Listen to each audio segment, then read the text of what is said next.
Magandang araw, Bagong Pilipinas. Narito ang Police News Express sa oras na ito.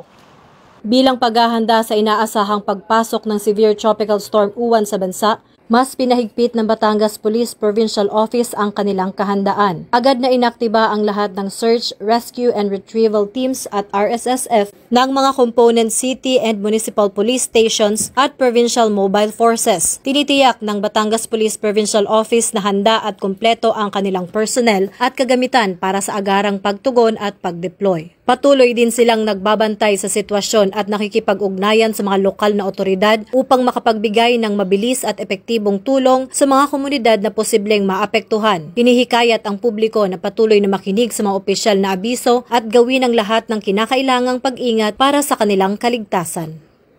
Para sa mga napapanahong balita, laging tumutok sa Police News Network.